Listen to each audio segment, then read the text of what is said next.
There is a ভাই একটু জায়গা দেন, একটু জায়গা দেন,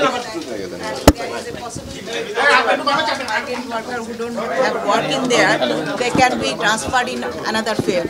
Is there anything? No, that one is. I think I go along by the statement of my Home Minister. I cannot add anything further. Okay. So can you explain the present situation right now for our migrant workers? So What do you what do you say to our minister? What is the meeting about? yeah, we already make an announcement that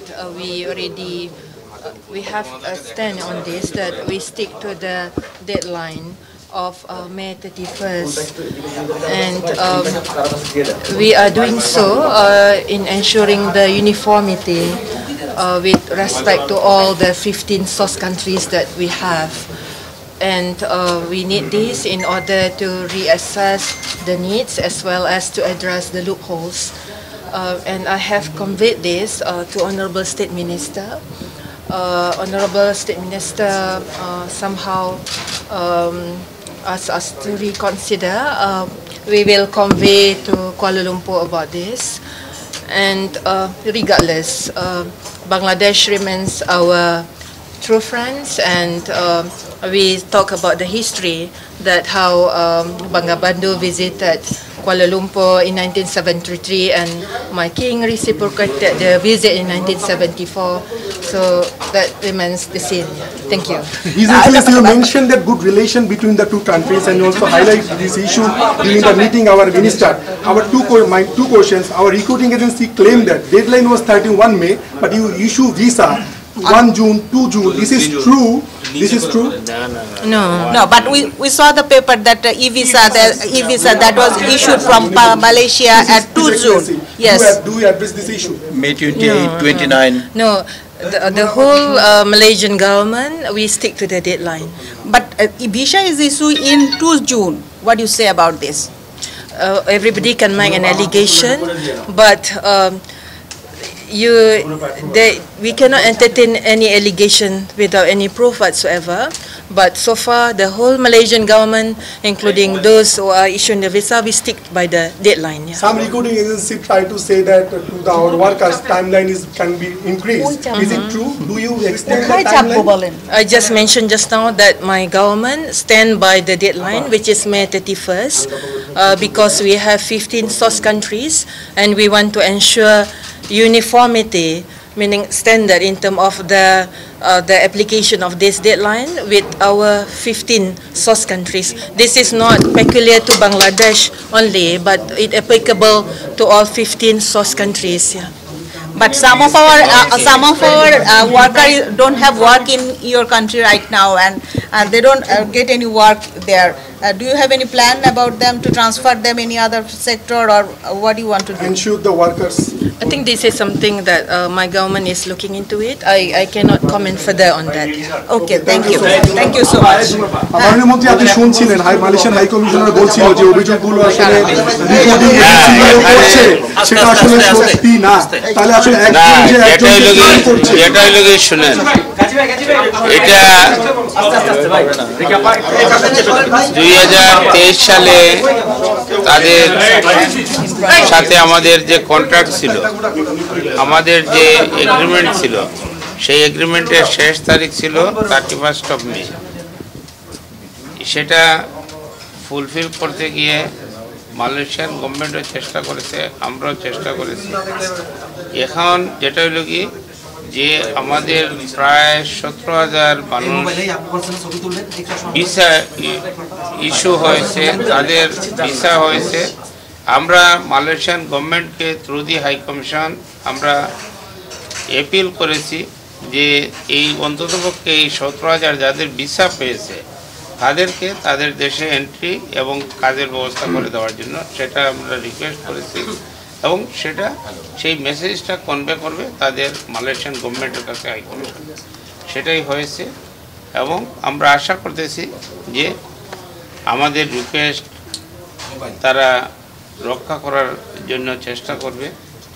সেটা আমরা আশা করতেছি যে আমাদের visa প্রাপ্ত যারা আছে ওনারা তো গতকালকে বলে দিয়েছেন যে ডেট আর বাড়বে না, আজকেও বললেন হাই কমিশনার, না আজকে হাই কমিশনার বললেন। বলছে আমরা রিকোয়েস্ট করতেছি কারেন্সি আমাদের যারা কারেন্সি গরিব মানুষ যারা মালয়েশিয়াতে চাকরির জন্য যারা তাদের অর্থ ব্যয় করেছে তারা যাতে যাইতে পারে তাদের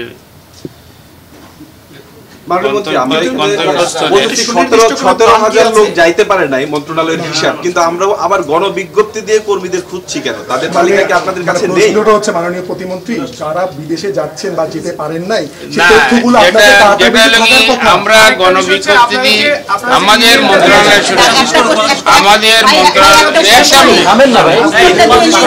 আমাদের মন্ত্রণালয় থেকে আমরা একটা ইনকোয়ারি টিম করেছি 6 সদস্য বিশিষ্ট, যে এইটা কোন কারণে যাইতে পারে নাই, কি কোন সমস্যা হয়েছে, কাদের দ্বারা এই সমস্যার সৃষ্টি হয়েছে, এই সমস্ত জিনিস খুঁজে বের করার জন্যই আমরা তদন্ত কমিটি করেছি। এই তদন্ত কমিটির মাধ্যমে যাদের বিরুদ্ধে রিপোর্ট আসবে, যারা দোষী সাব্যস্ত হবে তাদের বিরুদ্ধে আমরা ব্যবস্থা গ্রহণ করব। ইমেইলটা দিয়েছেন আপনারা, কর্মীদেরকে বলেছেন যে ইমেইলে তাদের অভিযোগ জানান, তাহলে আমাদের এখান থেকে যেসব কর্মীরা যায় অধিকাংশই তো এইসব টেকনোলজি সম্পর্কে তারা জানে না, তাহলে আপনারা যে কোন ভিত্তিতে কোন বেসিসে হচ্ছে ইমেইলটা দিবেন? ওখানে বলা হয়েছে যে যাদের বিএমইটির কার্ড হয়েছে তারাই অ্যাপ্লাই করতে পারবে। বিএমইটির কার্ড হওয়ার আগেই তো অনেকে মানে বিএমইটির পারমিশন ছাড়াই অনেকের তো ই ভিসা হয়েছে কিন্তু বিএমইটির পারমিশন হয়নি। ই ভিসা যাদের ই ভিসা হয়েছে, যাদের বিএমইটি স্যার বিএমইটির কার্ড মানে তো স্যার সব অনুমোদন, হ্যাঁ, যারা বিএমইটি কার্ড পেয়েছে, যারা ই ভিসা পেয়েছে, যারা অ্যাপ্লাই করেছে তাদের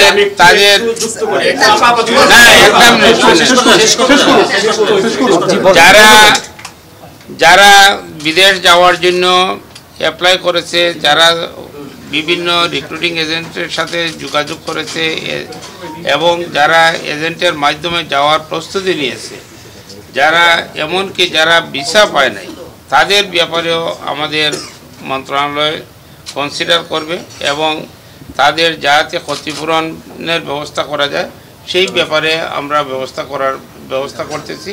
সেটা আমরা অত্যন্ত আন্তরিক, মাননীয় প্রধানমন্ত্রী অত্যন্ত আন্তরিক, আমাদের মন্ত্রণালয় আন্তরিক।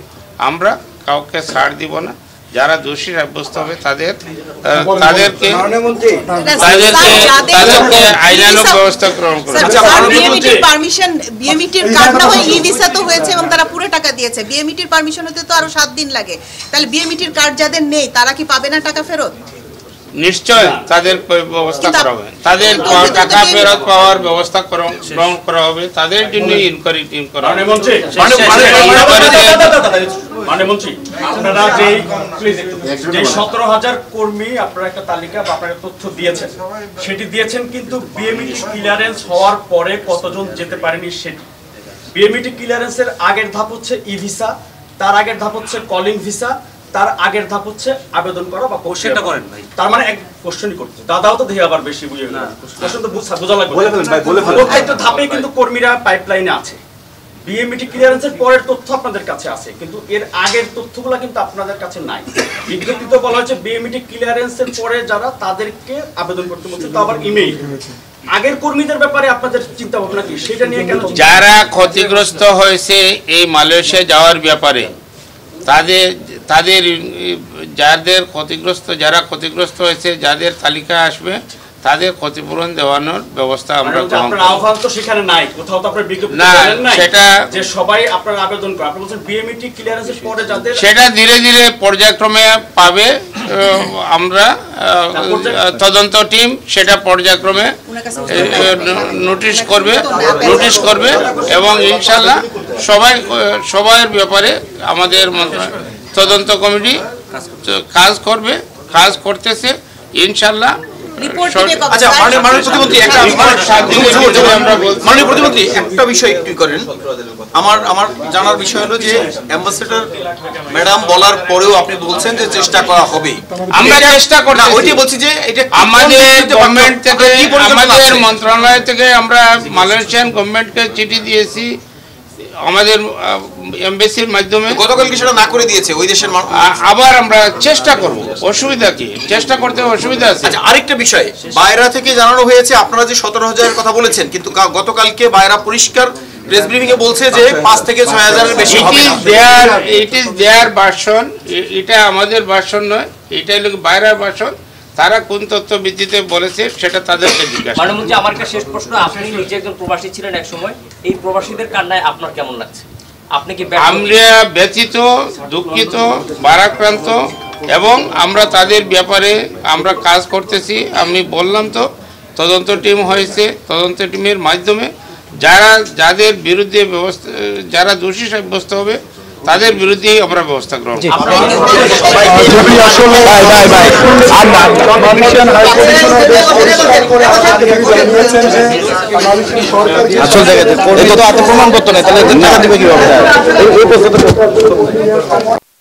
And there is a possibility to transfer the migrant worker who don't have work in there, they can be transferred in another field.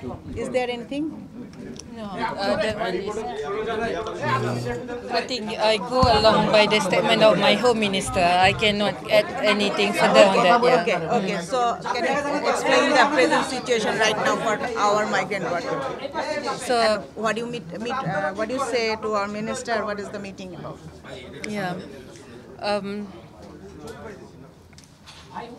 We already make an announcement that we have a stand on this, that we stick to the deadline of May 31st, and we are doing so in ensuring the uniformity with respect to all the 15 source countries that we have. And we need this in order to reassess the needs as well as to address the loopholes. And I have conveyed this to Honorable State Minister. Honorable State Minister somehow asked us to reconsider. We will convey to Kuala Lumpur about this. And regardless, Bangladesh remains our true friends, and we talk about the history, that how Bangabandhu visited Kuala Lumpur in 1973 and my king reciprocated the visit in 1974. So that remains the same. Yeah. Thank you. You mentioned that good relation between the two countries, and you also highlight this issue during the meeting our minister.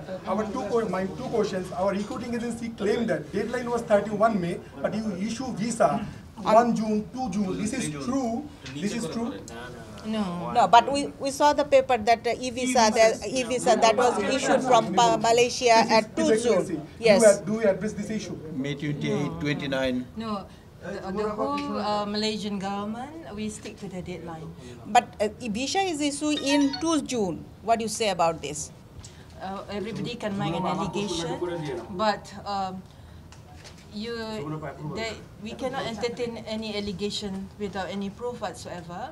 But so far, the whole Malaysian government, including those who are issuing the visa, we stick by the deadline. Yeah. Some recruiting agencies try to say that our workers' timeline can be increased. Is it true? Do you extend the timeline? I just mentioned just now that my government stand by the deadline, which is May 31st, because we have 15 source countries, and we want to ensure uniformity, meaning standard in terms of the application of this deadline with our 15 source countries. This is not peculiar to Bangladesh only, but it applicable to all 15 source countries. Yeah. But some of our workers don't have work in your country right now, and they don't get any work there. Do you have any plan about them to transfer them any other sector, or what do you want to do? Ensure the workers. I think this is something that my government is looking into it. I cannot comment further on that. Yeah. Okay, thank you. Thank you so much. প্রধানমন্ত্রী আপনি শুনছিলেন Malaysian high commissioner বলছিল যে অভিযোগগুলো আসলে recruiting agency করছে সেটা আসলে সত্যি না। তাহলে আসলে যেটাই লোকে শুনেন, এটা 2023 সালে তাদের সাথে আমাদের যে কন্ট্রাক্ট ছিল, আমাদের যে এগ্রিমেন্ট ছিল, সেই এগ্রিমেন্টের শেষ তারিখ ছিল 31 মে। সেটা ফুলফিল করতে গিয়ে মালয়েশিয়ান গভর্নমেন্টও চেষ্টা করেছে, আমরাও চেষ্টা করেছি। এখন যেটা হইল কি যে আমাদের প্রায় 17,000 মানুষ ভিসা ইস্যু হয়েছে, তাদের ভিসা হয়েছে। আমরা মালয়েশিয়ান গভর্নমেন্টকে থ্রু দি হাই কমিশন আমরা অ্যাপিল করেছি যে এই অন্ততপক্ষে এই 17,000 যাদের ভিসা পেয়েছে তাদেরকে তাদের দেশে এন্ট্রি এবং কাজের ব্যবস্থা করে দেওয়ার জন্য সেটা আমরা রিকোয়েস্ট করেছি এবং সেটা সেই মেসেজটা কনভে করবে তাদের মালয়েশিয়ান গভর্নমেন্টের কাছে হাই কমিশন। সেটাই হয়েছে এবং আমরা আশা করতেছি যে আমাদের রিকোয়েস্ট তারা রক্ষা করার জন্য চেষ্টা করবে। সেটা আমরা আশা করতেছি যে আমাদের ভিসা প্রাপ্ত যারা আছে ওনারা তো গতকালকে বলে দিয়েছেন যে ডেট আর বাড়বে না। আজকেও বললেন হাই কমিশন না বলছে, আমরা রিকোয়েস্ট করতেছি।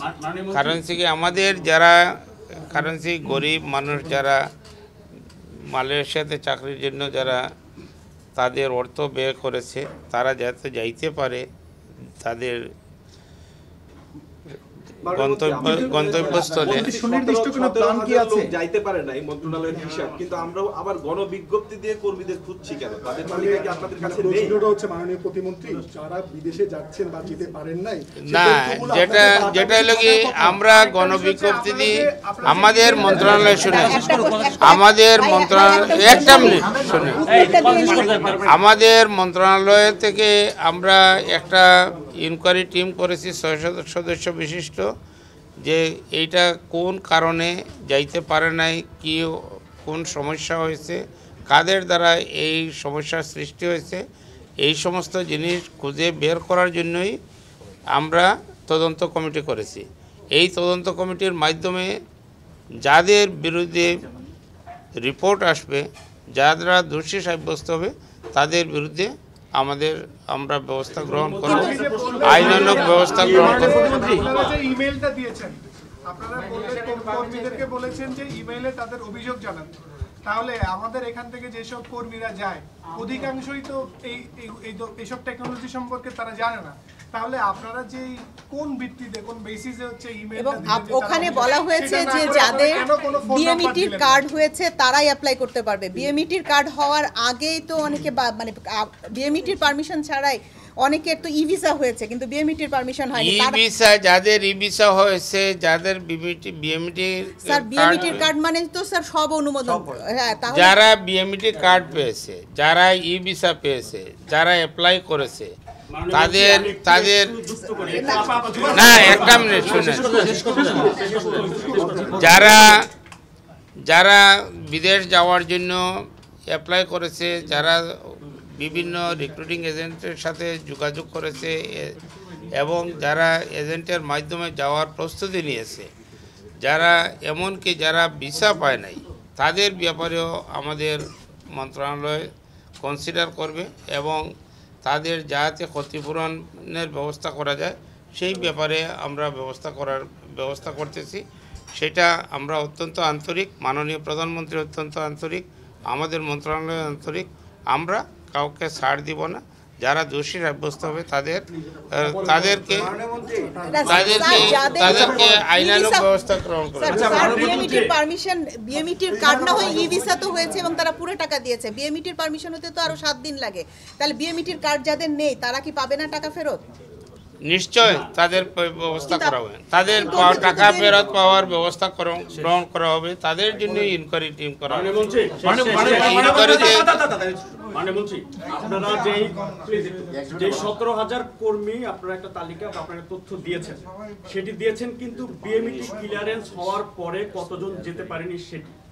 বিএমইটি ক্লিয়ারেন্সের আগের ধাপ হচ্ছে ই ভিসা, তার আগের ধাপ হচ্ছে কলিং ভিসা, তার আগের ধাপ হচ্ছে আবেদন করা বা কোশ্চেনটা করেন ভাই। তার মানে এক কোশ্চেনই করতে দাদাও তো দেখে আবার বেশি বুঝে না, কোশ্চেন তো বোঝা লাগবে। প্রত্যেকটা ধাপে কিন্তু কর্মীরা পাইপলাইনে আছে। বিএমইটি ক্লিয়ারেন্সের পরের তথ্য আপনাদের কাছে আছে, কিন্তু এর আগের তথ্যগুলো কিন্তু আপনাদের কাছে নাই। বিজ্ঞপ্তিতে বলা হচ্ছে বিএমইটি ক্লিয়ারেন্সের পরে যারা তাদেরকে আবেদন করতে বলছেন, তা আবার ইমেইল। আগের কর্মীদের ব্যাপারে আপনাদের চিন্তা ভাবনা কি, সেটা নিয়ে কেন? যারা ক্ষতিগ্রস্ত হয়েছে এই মালয়েশিয়া যাওয়ার ব্যাপারে তাদের তাদের যারা ক্ষতিগ্রস্ত হয়েছে, যাদের তালিকা আসবে তাদের ক্ষতিপূরণ দেওয়ানোর ব্যবস্থা আমরা গ্রহণ করব। আহ্বান তো সেখানে নাই, কোথাও তো আপনার বিজ্ঞপ্তি না, নাই সেটা যে সবাই আপনারা আবেদন করে, আপনারা বলছেন বিএমইটি ক্লিয়ারেন্সের পরে যাদের, সেটা ধীরে ধীরে পর্যায়ক্রমে পাবে। আমরা তদন্ত টিম সেটা পর্যায়ক্রমে নোটিশ করবে এবং ইনশাল্লাহ সবার ব্যাপারে আমাদের তদন্ত কমিটি কাজ করতেছে ইনশাল্লাহ। আচ্ছা মাননীয় প্রতিমন্ত্রী, রিপোর্ট 7 দিনের ভিতরে আমরা বলছি। মাননীয় প্রতিমন্ত্রী, একটা বিষয় একটু করেন। আমার জানার বিষয় হলো যে অ্যাম্বাসেডর ম্যাডাম বলার পরেও আপনি বলছেন যে চেষ্টা করা হবে। আমরা চেষ্টা করতেছি। না, ওইটাই বলছি যে এটা আমাদের গভর্নমেন্ট থেকে, আমাদের মন্ত্রণালয় থেকে আমরা মালয়েশিয়ান গভর্নমেন্টকে চিঠি দিয়েছি আমাদের এমবাসির মাধ্যমে। গতকালকে সেটা না করে দিয়েছে ওই দেশের। আবার আমরা চেষ্টা করব, অসুবিধা কি? চেষ্টা করতে অসুবিধা আছে। আচ্ছা, আরেকটা বিষয়, বায়রা থেকে জানানো হয়েছে আপনারা যে 17,000-এর কথা বলেছেন, কিন্তু গতকালকে বায়রা পরিষ্কার প্রেস ব্রিফিং এ বলছে যে 5 থেকে 6,000-এর বেশি হবে না। ইট ইজ দেয়ার ভার্সন, এটা আমাদের ভার্সন নয়, এটা হলো বায়রার ভার্সন। তারা কোন তথ্য ভিত্তিতে বলেছে সেটা তাদেরকে জিজ্ঞাসা। মাননীয়, আমার একটা শেষ প্রশ্ন, আপনি নিজে একজন প্রবাসী ছিলেন এক সময়, এই প্রবাসীদের কান্নায় আপনার কেমন লাগছে? আপনি কি? আমরা ব্যথিত, দুঃখিত, ভারাক্রান্ত এবং আমরা তাদের ব্যাপারে আমরা কাজ করতেছি। আমি বললাম তো, তদন্ত টিম হয়েছে, তদন্ত টিমের মাধ্যমে যাদের বিরুদ্ধে যারা দোষী সাব্যস্ত হবে তাদের বিরুদ্ধেই আমরা ব্যবস্থা গ্রহণ করব।